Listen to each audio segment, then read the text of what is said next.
Welcome to Politics for Patriots. Here's your host, the eviscerator of progressive nonsense, the executioner of imbecility, and the grim reaper of BS, Eddie Zipper. Did you see the blimp? That's what they called it all week, a blimp. London protesters held their big anti-Trump rally around a balloon designed to look like a baby Donald Trump. All week long, the news media was building up this balloon. They were calling it a blimp. A blimp is a giant airship. Right? The media completely let their imaginations run amok. And they started to imagine that this balloon, this little balloon, was the Stay Puft Marshmallow Man from Ghostbusters. All right, they imagined it like the size of London. One outlet had an artist's rendering of what the balloon was going to look like. It showed it flying about a mile above London. So, in actuality, this balloon was about 20 feet long and about 10 feet wide and about 6 feet deep. All right, people could see it from meters and meters away. For a bit of perspective, are you ready for this? Okay, for a bit of perspective here. The Charlie Brown balloon at the Macy's Day Parade is 53 feet long, 31 feet wide, and 46 feet tall. If you tried to enter the Trump balloon in the Macy's Day Parade, they would laugh you out of the city. Right? If the Trump balloon were in the Macy's Day Parade, the Charlie Brown balloon would swallow it. But the media, we can always count on them. They built it up and built it up. They continued to call it a giant blimp, even after it was clear to everyone that this was a pretty ordinary balloon. Right? Sean Davis on Twitter said that it looked like a grocery store balloon. All right, so it would not be worthy of international coverage. I mean, this thing was in international news all week long. It would not have been worthy of that coverage without the hyperbole. It was the hyperbole that the media used that made this thing newsworthy. In reality, it was nothing. It was like Sean Davis said, it was a tiny little grocery store balloon. But the media's hyperbole alone made this balloon newsworthy. So why am I even mentioning this balloon at all? Because it struck me that the giant Trump blimp that supported an entire news cycle and then turned out to be a grocery store balloon perfectly illustrates everything Trump in the mainstream media and from the mouths of Democrats. Think about it. Their entire existence is built upon using hyperbole to turn tiny grocery store balloons into giant, massive Stay Puft Marshmallow Man blimps. All right, this is what the Democrats and their media lapdogs do. They create narratives that reality cannot possibly live up to. And it's an effective tactic in the short term, but reality always wins in the end. And just as an example of that, go to Google Trends and search. Now, if you don't know what Google Trends is, this is a part of Google that you can go to and you can look up search terms and it'll show you graphically how often that term is searched.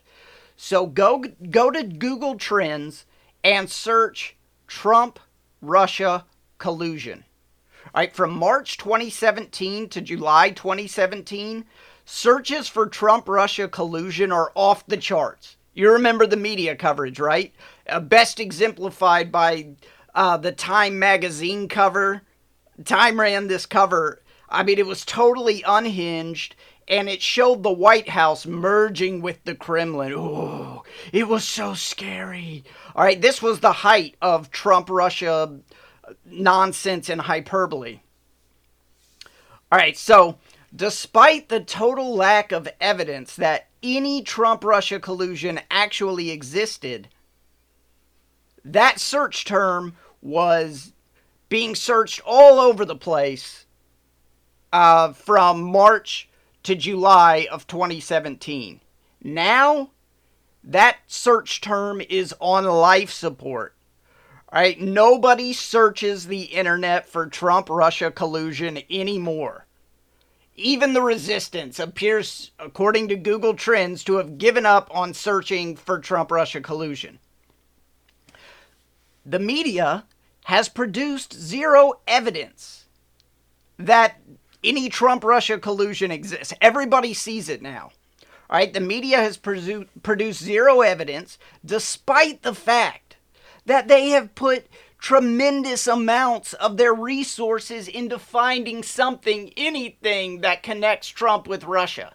Now, don't get me wrong, the media has broken some very big pieces of news on Trump-Russia collusion. The only problem with those big pieces of news is that they all had to be retracted. Every big Trump-Russia collusion story the media has broken has had to be retracted later. Right? CNN retracted the Scaramucci collusion story, and they ended up firing a Pulitzer Prize-winning reporter and another Pulitzer Prize finalist over a story that in the end, after it was published and everybody found out about it and all the Democrats had their huge celebration parties, turned out not to meet CNN's editorial standards. And presumably their editorial standard is being factual and correct, right? Apples instead of bananas. And the Scaramucci story couldn't live up to that high standard. The standard of not being a big fat lie. ABC reported that Trump asked Michael Flynn to make contact with Russia before the election. Big giant news story. Everybody was all over it. There was a total, Democrats celebrating. Famously, you remember Joy Behar on The View having a huge celebration. Oops. Correction. ABC got just one little word wrong. It was actually not before the election. It was after the election. Unfortunately for the Democrats, that was a pretty crucial word. So the aftermath of that story was Brian Ross at ABC getting suspended for 4 weeks. That ended up being the big news story. Remember, Donald Trump Jr. got a piece of spam mail from WikiLeaks, and the media tried to paint that as collusion, but oops! Oh, it was supposed to be offering him access to Clinton team email before they were publicly available. Turned out to be another one-word botch. It wasn't before, it was after. I mean, it's like, this was a piece of spam mail. It's like if they tried to take you down for conspiring with the Nigerian prince because you received an email offering you half of his money. You remember those emails? You always get the email from the Nigerian prince. I am a prince in Nigeria, and I need someone to get my $2 million, and you can have that. All right, so, this whole thing was just over a piece of spam email. Okay, it's like claiming that you were conspiring with AOL because they sent you an AOL CD in the mail in the 1990s.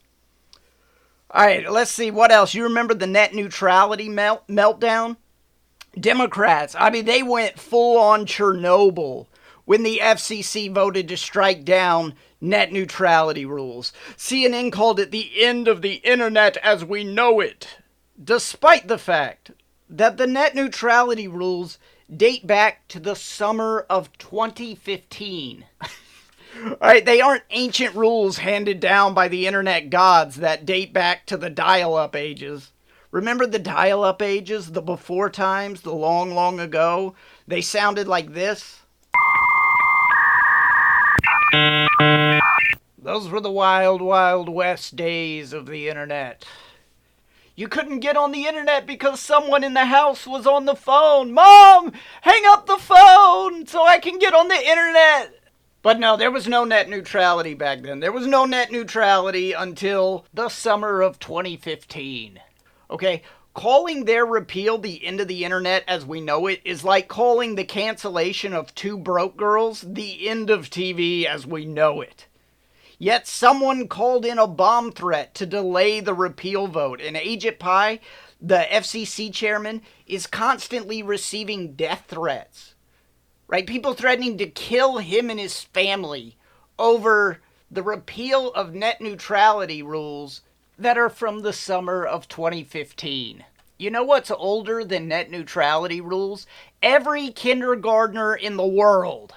The shoes I'm wearing right now. The song Blank Space by Taylor Swift. It really was not that long ago, I promise.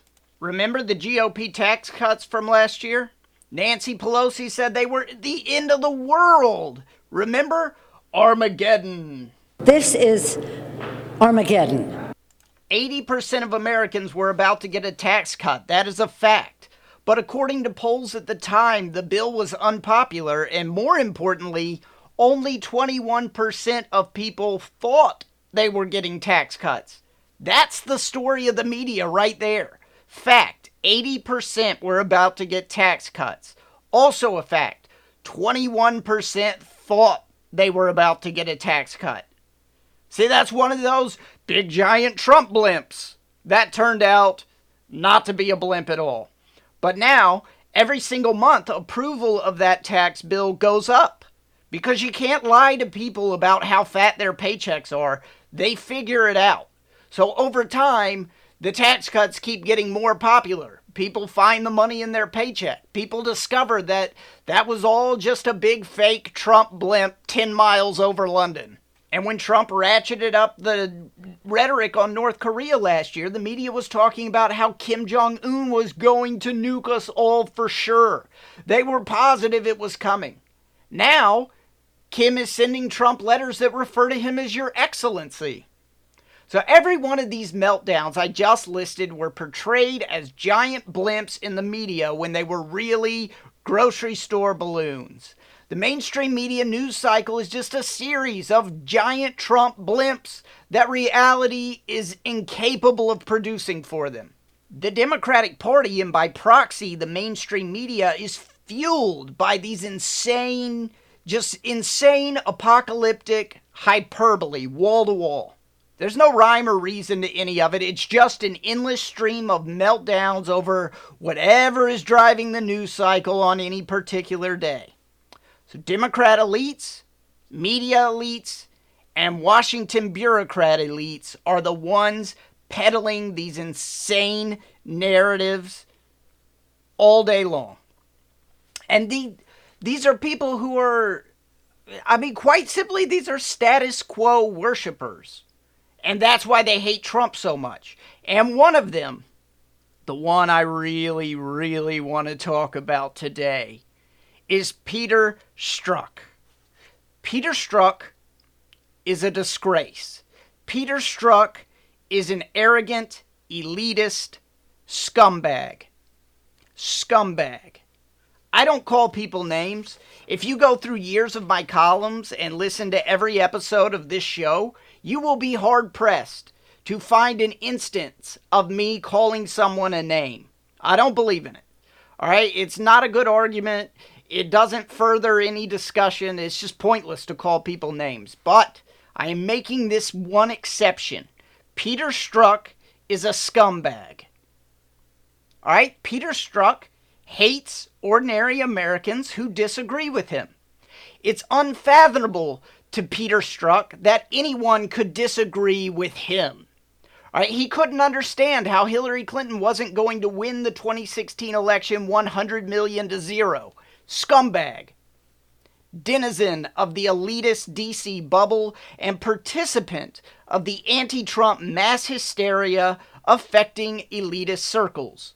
I don't feel bad calling him a name. That's what he does all day long on his government phone. Trump. Trump supporters are ignorant hillbillies. I can smell the Trump support.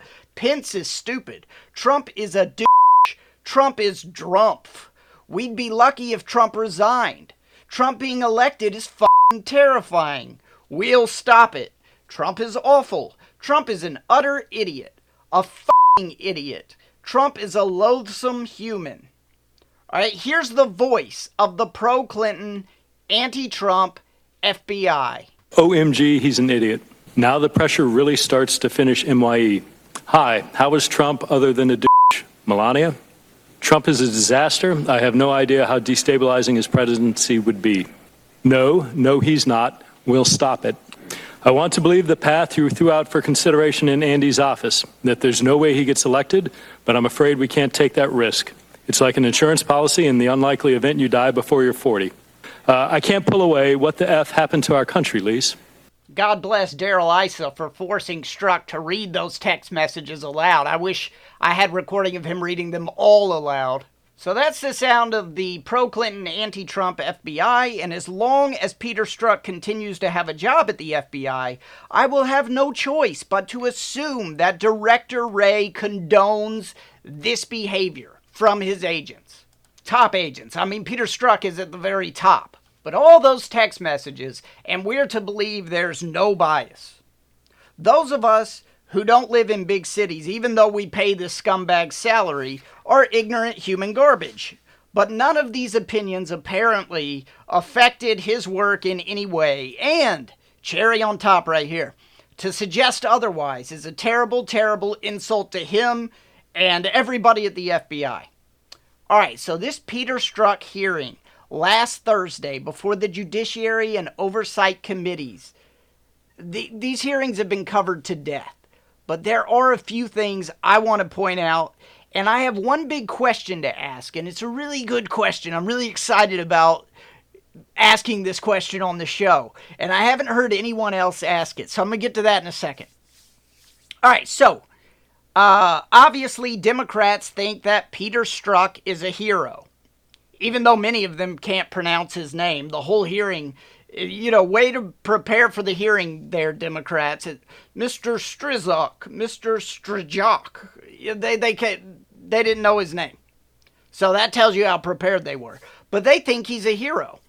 Rep. Steve Cohen from Tennessee said he would give him a Purple Heart. If I could give you a Purple Heart, I would.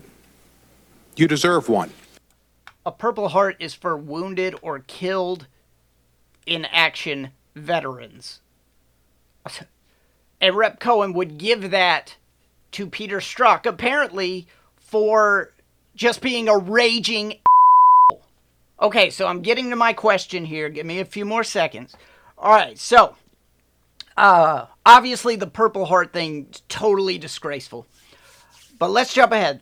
Louie Gohmert had a chance to ask some questions, and he crossed the line from the professional to the personal. Okay, Louie Gohmert said this. And I've talked to FBI agents around the country. You've embarrassed them. You've embarrassed yourself. And I can't help but wonder when I see you looking there with a little smirk, how many times did you look so innocent into your wife's eye and lie to her about Lisa? Mr. Chairman, this is outrageous. The credibility of a witness Shame is always on you, an Mr. issue. Mr. Chairman, please, there's Mr. Chairman, this is intolerable harassment of the witness. What's wrong with that? You need your medication.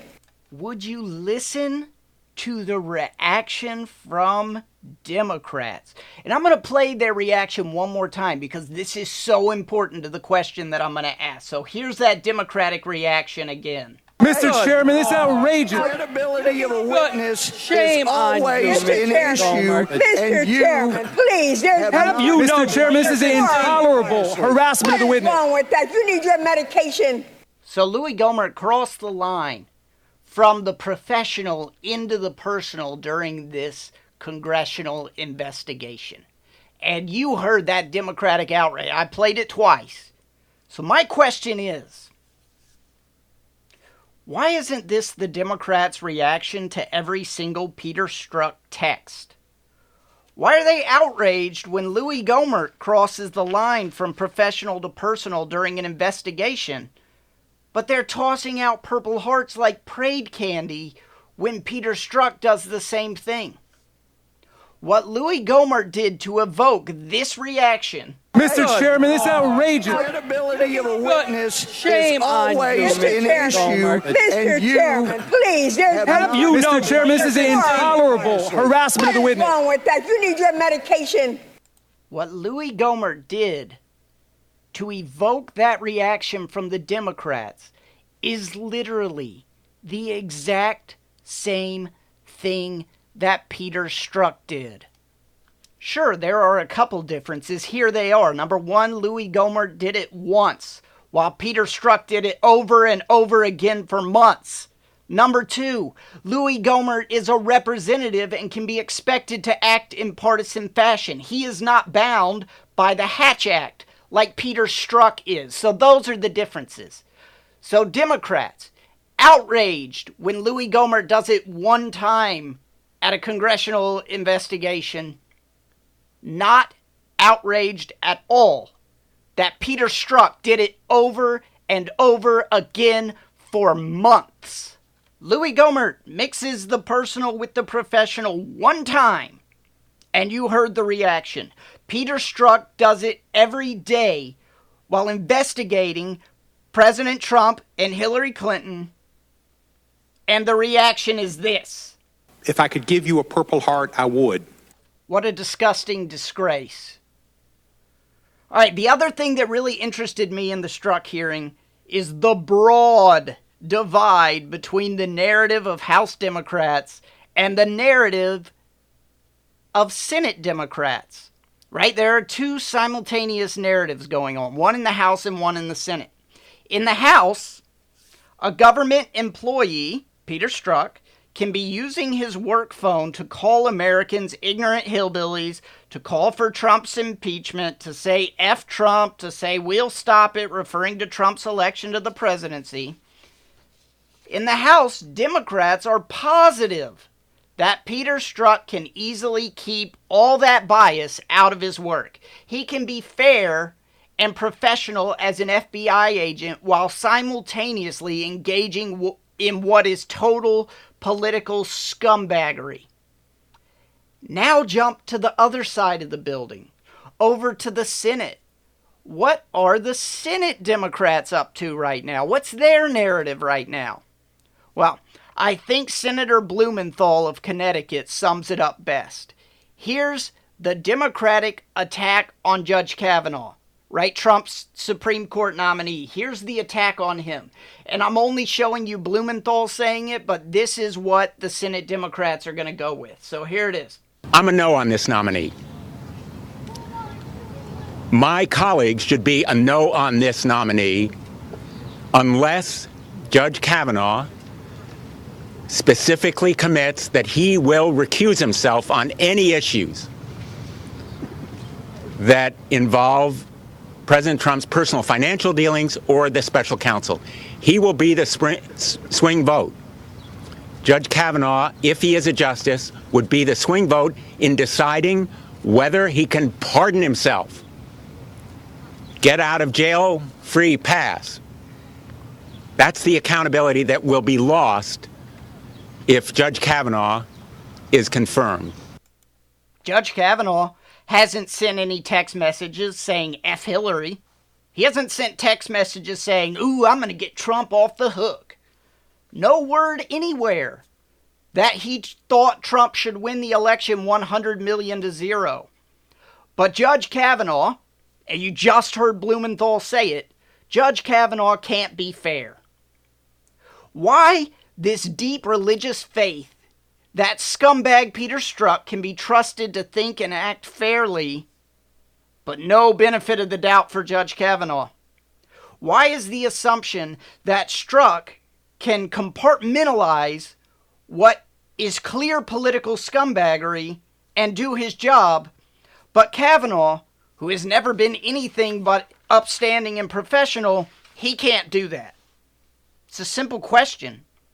Why is Strzok, the texting, hillbilly-hating, anti-Trump FBI agent, more trustworthy than Judge Kavanaugh? The answer, of course, because Strzok hates President Trump. And that is the Democrats' one and only litmus test for government service. Strzok can subsist on the anti-Trump swamp water that passes for oxygen in our nation's capital? All right, so I want to end this show by playing one more short question from the Strzok hearing, and I think I have an answer for this question. I believe this is Representative Goodlatte asking the question here. On August 26, 2016, you texted Ms. Page, quote, just went to a Southern Virginia Walmart. I could smell the Trump support. And smell is in capital letters, all capital letters. What does Trump support smell like, Mr. Strzok? I know that one. What does Trump support smell like? In the famous words of Robert Duvall, smells like victory. All right, I hope you enjoyed the show today. I'll be back with a new episode on Wednesday, so if you enjoyed it, please tell your friends. Email me and let me know what you think at patriots@eddiezipper.com. That's patriots@EDDIEZIPPER.com. I'm out of here.